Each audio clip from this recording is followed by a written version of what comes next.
ষড়যন্ত্রের বাইরে সুস্থ সমাজ গড়তে আমরা একসাথে কাজ করতে পারি না কেন? কে বাধা দেয় এইভাবে? কিছু মানুষ দোগলা, কিছু মানুষ কান পাতলা, অন্যের কথা শুনে চলা, তাকে রাখলে একলা, নিয়ে হিংসে বিভেদ জ্বালা, কেটেই দেবে সাফল্যের এই ঝোলা। পতিজ বায়োলজি ফিনিক্স। পতিজ বায়োলজি এইবার এই সেশন থেকে আমরা ক্লাস 7 থেকে শুরু করছি। 8, 9, 10, 11, 12 নিট তো থাকছেই। তো সুতরাং এটা লিম্বিক সিস্টেমের একটা ব্যাপার, একটা সামাজিক উপস্থাপনা। এইবার মহারানা প্রতাপ, নেতাজি সুভাষচন্দ্র বসু যেভাবে এগিয়ে যেতে পেরেছিলেন দেশীয় সামাজিক সংস্কৃতির শ্রীবৃদ্ধি উদ্ধারে, সেই লিম্বিক সিস্টেম ছোট্ট করে উদাহরণে লিম্বিক সিস্টেম। লিম্বিক তন্ত্র সক্রিয় হলে কি হয়, মহারানা প্রতাপের কি হতো লিম্বিক তন্ত্র সক্রিয় হয়ে, সেই বিষয়টা দেখে নেব গানের মধ্যে এবার।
এই দেশভক্তির মূল্য আমরা গানটিতে শুনলাম যে মহারানা প্রতাপ এটা অর্জন করতে পেরেছিলেন, লিম্বিক তন্ত্রকে সজাগ, সক্ষম, সুদৃঢ় করতে পেরেছিলেন তার গুরু আচার্য রাঘবেন্দ্রজি, এবং তার পিতা রানা উদয় সিংহ ছেড়ে দিয়েছিলেন গুরুর উপর সব কিছু। এবং প্রতাপের যে অন্য ভাইয়েরা বিরুদ্ধচারণ করেছিল গুরুর, কিন্তু মহারানা প্রতাপ করেননি। তো গুরু কি করতে পারেন লিম্বিক তন্ত্রকে সজাগ করার ক্ষেত্রে, দেখবো আমরা। সুতরাং লিম্বিক সিস্টেম বলতে আমরা যেটা বলছি যে ব্রেনের কি নিয়ে গঠিত limbic system? Hippocampus, amygdala, cingulate gyrus, basal ganglion, তার সঙ্গে বেসাল গ্যাংলিয়া, থ্যালামাস, হাইপোথ্যালামাস, এটা নিয়ে আমাদের ইমোশনাল ব্রেন তৈরি। জজবা যেটাকে বলে, প্রতিদিন ঘুম থেকে ওঠার পর যদি কাঁধে পিঠ চাপড়ে নিয়ে কেউ যদি না চাপড়ে দেয়, নিজেই বলতে থাকে আমি করবো, 21 দিন টানা অভ্যাস করে গেলে এই একটা এমন অভ্যাস তৈরি হয়ে যাবে, সেখান থেকে নিজেদের ডিপ্রেশনগুলো চলে যাবে। এবং লিম্বিক সিস্টেম সেই অসাধ্য সাধন যেটা মহারানা প্রতাপ, নেতাজি সুভাষচন্দ্র বসু, মহাপুরুষরা, মহীয়সীরা করতে পেরেছিলেন, এই লিম্বিক সিস্টেমের জন্য ইমোশনাল ব্রেন এটাকে জাগানো বিশেষভাবে দরকার। এবং প্রতিদিন নিজেকেই নিজে যে আমি পারবো, আমি করতে পারবো, এটা সবার মধ্যে থাকে, শুধু জাগাতে পারি না। সুতরাং লিম্বিক সিস্টেম জাগো, জাগো লিম্বিক তন্ত্র জাগো। ভারতবর্ষের আমাদের সমাজের সেই বীর বিপ্লবী, সেই মহারানা প্রতাপ, সেই হচ্ছে সুভাষচন্দ্র বসু, যারা নিজেদের স্বার্থ বিকিয়ে দেশ ও মাতৃকার জন্য নিজেদের রক্ত ঝরানো, নিজেদের স্বার্থ বিকিয়ে দেওয়া প্রচেষ্টা। আর আজকে আমরা সমাজের কথা বললে, মানুষকে মানুষ হওয়ার কথা বললে বলে লোক দেখাচ্ছে, এ করছে, মানে ভাবা যায় তাহলে গন্ডগোল কোথায়, লিম্বিক সিস্টেমে না ডিএনএতে? সেইটা নিয়েই এবারের আমাদের সকলের প্রচেষ্টা। জয় ঐক্যতা, জয় ঐক্যতা। ঐক্যতানের মূল শত্রু মোবাইল, মোবাইল মন্টু, মোবাইল শত্রু কি? এখন তো আর মোগল নেই, আর আকবরও নেই, নেই আর ইংরেজও নেই, কিন্তু এখন আমাদের বর্তমান শত্রু হচ্ছে মোবাইল মন্টু, যেটা আমেরিকাতেই বোধহয় প্রথম আবিষ্কার। আমাদের হাতে দেওয়া, মানে আমরা কিন্তু এখন মোবাইলেরই অপরাধী। এবং এটা এমন একটা ব্যাপার যে এটা করে করে আমাদের বুদ্ধি কিন্তু লোপ পেয়ে যাচ্ছে ক্রমশ। যে এবং ডিএনএ, ক্রোমোজোম ডিএনএ, মানে কিছু গন্ডগোল আছে। মানে বাবা মাকে যদি কোনো মাস্টার বোঝায় যে ও খারাপ, মাস্টার ছাত্রের সামনে আর একটা মাস্টারের দুর্নাম করছে, এবং বাবা মারা চুপচাপ সেটা সহ্য করছেন। এটা এই মোবাইল মনটাই কিন্তু মাথার চিন্তা ভাবনা নষ্ট করে দিয়েছে, যে ওই মাস্টারের সঙ্গে তো ওই মাস্টার শত্রুতা থাকতে পারে। বা যারা শিক্ষক, আমরা গুরু ব্রহ্মা, গুরু পরম, মানে সেই গুরু আজকে এক গুরু আরেক গুরু দুর্নাম করছে ছাত্রের সামনে। এগুলোই আমাদের প্রধান শত্রু, এবং সবচেয়ে বড় শত্রু মোবাইল। গুরু প্রথা লুপ্ত হয়ে যাচ্ছে কেন? গুরু প্রথা লুপ্ত হয়ে যাওয়ার সবচেয়ে বড় কারণ হচ্ছে যে এই যে গুরু ব্রহ্মা গুরু ব্যাপারটা, যে এখন গুরুরাও তো সেইভাবে আর সেই গুরু নেই যে মানে পুরোপুরিভাবে ন্যায়নিষ্ঠ। গুরুদের অনেক গুরুই ভালো আছেন, অনেকে গণ্ডগোল করে ফেলেছেন, পারস্পরিক কলহ বিবাদ হ্যান ত্যান করে ব্যক্তিগত স্বার্থের জন্য বৃহত্তর স্বার্থকে আমরা ভুলে যাচ্ছি এবং দেশপ্রেম সমাজপ্রেম এগুলোকে কমেডির পর্যায়ে নিয়ে গেছি, হাস্যকর। অন্যের কথা ভাবলে বলে তো বোকা আইডিয়ট পুরো একটা আসতো। এবং সবচেয়ে বড় ব্যাপার এই ডিএনএ এমআরএনএ এর গণ্ডগোল, এগুলো আমরা ডিসক্রিপশন বক্সে তো দিয়ে সবসময় রাখি। আর যেটা অতি উচ্ছ্বাস কখনো ভালো নয়। একটা ক্লাস করে একটা ক্লাস বুঝে ধৌতকরণ ক্লাস 9-এ আছে, সেটা দেখে আমাদের এক ছাত্র সে এমন একটা ফুটেজ তৈরি করে ফেলে, তার ঘরের লোক বলে স্যার দেখুন কি শুরু করেছে, ধৌতকরণ বুঝে এত আবেগপ্রবণ হয়ে পড়েছে। সুতরাং নিয়ন্ত্রিত আবেগের একটা প্রয়োজনীয়তা রয়েছে, নিয়ন্ত্রিত আবেগ চাই। হ্যাঁ, লিম্বিক তন্ত্রকে অতি সক্রিয় হয়ে গেল মুশকিল। এই যে 9-এ ধৌতকরণ চ্যাপ্টারটি পড়ে এই ছেলেটির ডেটল, তারপরে স্যাভলন, কোলগেট, সাবান এসব দিয়ে মুখ ফুক দিয়ে ধুয়ে একদম উদ্বুদ্ধ হয়ে পড়েছে। এতটা সক্রিয় হলেও মুশকিল।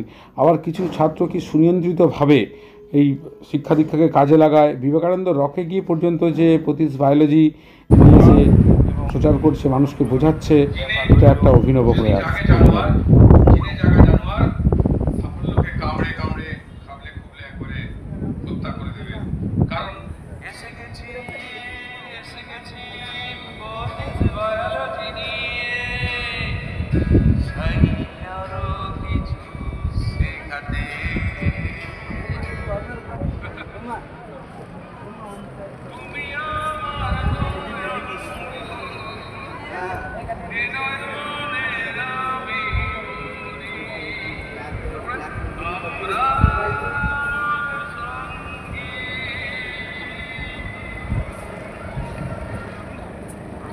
বিষয়টা যে আমরা জীবনবিজ্ঞানের একটা ব্যবহারিক প্রয়োগ এই স্তরে এই আমরা এগুলো শুরু করলাম নয়ন মণি এই বিষয়টা। এখন এটা হচ্ছে যে এই যে বয়স সন্ধির সময় বিশেষ করে এই যে 8 পার হওয়ার পরে বেরিয়ে যাওয়ার পরে 9, 10, 11, 12 এই সময় কেরিয়ার মানে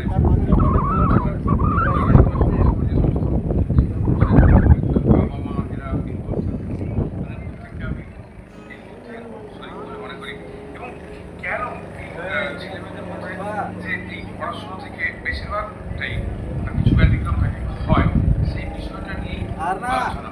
এটা কিন্তু শুধু প্রেম নয়, প্রেমে পড়া বা এই হরমোনের প্রেম হরমোন এর জন্য নয়, এই হরমোন তো হরণ হচ্ছেই এবং গ্ল্যান্ডগুলো কীভাবে কী করছে সেটা নিয়ে আমি আলোচনা করছি।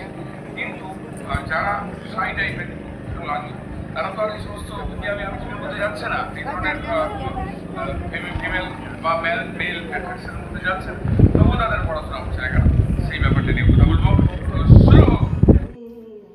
তো সুতরাং এই যে দেশপ্রেমী যারা স্বাধীনতা সংগ্রাম করলেন বা আত্মবলিদান দিলেন, পড়াশোনায় এত ভালো থেকে ভালো চাকরি করতে পারতেন এবং যারা বীরাঙ্গনা, যারা নিজেদের দেহ পর্যন্ত বেছে দিয়ে বিপ্লবীদের অর্থ জোগালেন, সেই স্বাধীনতা লুটেপুটে খেতে খেতে আজকে যদি আমরা আমাদের একদম দায়িত্ব ভুলে যাই, তার মানে ডিএনএতে কোথাও না কোথাও একটা গণ্ডগোল। এটা আমাদের ডিসক্রিপশন বক্সে বিভিন্ন ক্লাসরুমগুলোতে দেওয়া রয়েছে।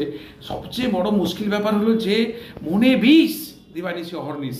মানুষ বড় একলা, কিছু মানুষ দোগলা, কিছু মানুষ কান পাতলা। দোগলা খোঁজে কান পাতলা, যারা অন্যের কথা শুনে চলা। সুতরাং শুনলি ওরে বগলা, না হয়ে তুই পাগলা, আগে ওকে তুই সামলা, রাখিস না তাকে একলা। ওই হিংসা বিভেদ লোভের বিষের নিয়ে জ্বালা, নইলে কেটেই দেবে তোর স্বার্থের ঝোলা। তো সুতরাং ঐক্যমত, সংঘবদ্ধ ঐক্যতানে আসতে হলে তবেই একমাত্র এই সুস্থ শিক্ষা ব্যবস্থা সম্ভব। মহারানা প্রতাপ, সুভাষ এরা আবার জন্মাবে যদি গুরুরা ঠিক হয়। আর গুরুরা ঠিক না হলে সমাজের কি অবস্থা হবে দেখে নি এই সময়ে এই সুযোগে। জিরো ব্যালেন্সের লোকের জন্য ভগবান ডেইলি একটা লোক চা খাওয়াতো, গেলে চাটা খাতো, স্যার বলতো, চেয়ার দিত। যেদিন দেখলো যে ব্যাংকের বই জিরো ব্যালেন্স এবং 1 বছর ধরে তার কোনো লেনা দেনা নেই, যা টাকা ছিল তার সব ফাঁকা। যতগুলো বই দিয়েছিল খান 2-4 বই নিয়েছিল, তাতে শূন্য ছাড়া আর কিছু নেই। তারপর বাবু, যে বাবুটাকে রেগুলার চা খাওয়াতে বলতেছে, বাবু চা হবে নি, বলে চা তো দেয়নি। লজ্জার মাতাকে বললাম, বাবু একটু চা হবে? বলে ডাক্তারে চা হবে না। বলে ও তো ফ্লাক্স ভর্তি চা। বলে ওটা আপনার জন্য নয়, সে অন্য লোকের জন্য, আর চা হবে। পয়সা নেই বলে মানুষ এইরকম লোক অপদস্থ করে। হ্যাঁ, এটাকে আপনি কি সমর্থন করেন? সমর্থন মানে কি করবে তুমি চিন্তা করে দিন। তাই যাক যাক, খারাপ ভাবনাগুলো নিপাত যাক, এবার জাগুক লিম্বিকতন্ত্র, সজাগ হোক আবার, কেটে বন্ধন গহন অমানিসার, মনুষ্যত্ব ফিরুক আবার। আমাদের রেজাল্ট মাধ্যমিক লাইফ সায়েন্সে এবং উচ্চ মাধ্যমিক এবার আমরা 7 থেকে শুরু করছি, এবং নিট তো নিটের রেজাল্ট তো দেওয়া রয়েছেই, তো সুতরাং সকলকে সাথে চাই আবার। তোমরা আসবে তো, তোমরা আসবে তো, যদি নতুন কোনো ক্লাস নিয়ে আমি এই চ্যানেলে আসি। তোমরা আসবে তো, তোমরা শিখবে তো, তোমরা আসবে তো।